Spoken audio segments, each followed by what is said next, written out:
Welcome to of the record. BRS లో అందరికంటే ముందు బీసీ కులగణనపై స్పందించారు ఎమ్మెల్సీ కల్వకుంట్ల కవిత.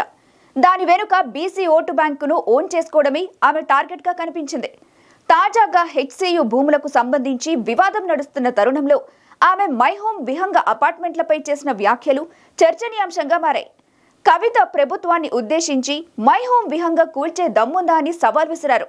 ఇంతకీ కవిత సవాల్ విసరటం వెనుక వ్యూహమేంటి? ఆమె స్కెచ్ గులాబీ పార్టీకి కలిసొస్తుందా, వికటిస్తుందా? Let's watch. హెచ్సియు భూముల అంశం నడుస్తున్న తరుణంలోనే కవిత లేవనెత్తిన అంశం కొత్త చర్చకు దారితీస్తుంది. హెచ్సియు భూముల విషయంలో జరుగుతున్న రాజకీయ రగడలో కాంగ్రెస్ పార్టీ మై హోమ్ విహంగ భూములు వ్యవహారాన్ని తెరపైకి తీసుకొచ్చింది. సర్వే నెంబర్ 25లోని వివాదంలో ఉన్న భూమిని కేటీఆర్ స్వయంగా సెటిల్మెంట్ చేసి మై హోమ్ సంస్థకు అప్పగించారంటూ టీపీసీసీ చీఫ్ స్వయంగా చెప్పారు. అధికార కాంగ్రెస్ పార్టీ చేస్తున్న ఆరోపణలపై బీఆర్ఎస్ పార్టీ నుంచి ఒక్కరు కూడా స్పందించలేదు. పార్టీ నుంచి ఎలాంటి స్పందన లేని తరుణంలో కవిత ఒక్కరే స్పందించారు. కవిత స్పందించిన తీరు కూడా ఇప్పుడు హాట్ టాపిక్ గానే మారింది. పార్టీలో ఎవరు మాట్లాడని అంశంపై కవిత స్పందించడం, మై హోమ్ విహంగ అపార్ట్మెంట్లను కూల్చివేసే దమ్ము ప్రభుత్వానికి ఉందా అని ఆమె సవాల్ చేయడం గులాబీ పార్టీలోనే చర్చనీయాంశంగా మారింది.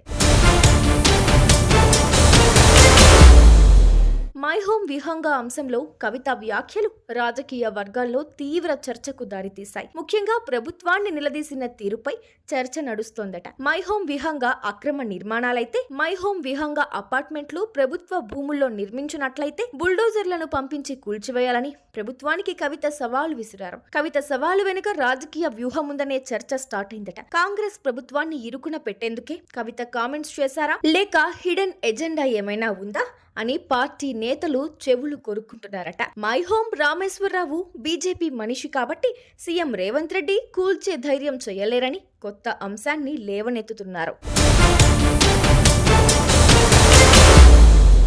ఎమ్మెల్సీ కవిత మై హోమ్ రామేశ్వరరావును బీజేపీ మనిషిగా అభివర్ణించడం రాజకీయ వ్యూహంలో భాగమేనని చెబుతున్నారు రాజకీయ విశ్లేషకులు. బీఆర్ఎస్ 10 ఏళ్లు అధికారంలో ఉన్న సమయంలో చివరి 6 నెలలు మినహా మై హోమ్ రామేశ్వరరావుతో గులాబీ బాస్ మంచి సంబంధాలున్నాయనే విషయం అందరికీ తెలిసిందే. ముచ్చింతల్లో చినజీఆర్ స్వామి నిర్మించిన స్టాచ్యూ ఆఫ్ ఈక్వాలిటీ ప్రారంభోత్సవ కార్యక్రమం నాటి నుంచి ఆ ఇద్దరి మధ్య గ్యాప్ స్టార్ట్ అయింది. ఆ కార్యక్రమానికి ప్రధాని మోడీ రావడం, కేసీఆర్ హాజరు కాకపోవడం కూడా అప్పట్లో పెద్ద చర్చకు దారితీసింది. ప్రధాని మోడీ దగ్గర అవుతారనే భావనతో మై హోమ్ రామేశ్వరరావును కేసీఆర్ దూరం పెట్టారన్న టాక్ కూడా నడిచింది. అయితే ఎలక్షన్ టైంలో మాత్రం అంతా సర్దుకుందంటూ ప్రచారం జరిగింది. ఇప్పుడు సడన్ గా కవిత మై హోమ్ రామేశ్వరరావును టార్గెట్ చేయడంపై బీఆర్ఎస్ లో హాట్ డిబేట్ నడుస్తోందట. ప్రధాని మోడీతో మై హోమ్ రామేశ్వరరావుకు సత్సంబంధాలున్నాయన్న భావనతోని కవిత ఈయనపై బీజేపీ మనిషి అని ముద్ర వేశారనే టాక్ నడుస్తోంది. బీఆర్ఎస్ అధినేత కేసీఆర్ తో సత్సంబంధాలు తెగిపోయాయి కాబట్టి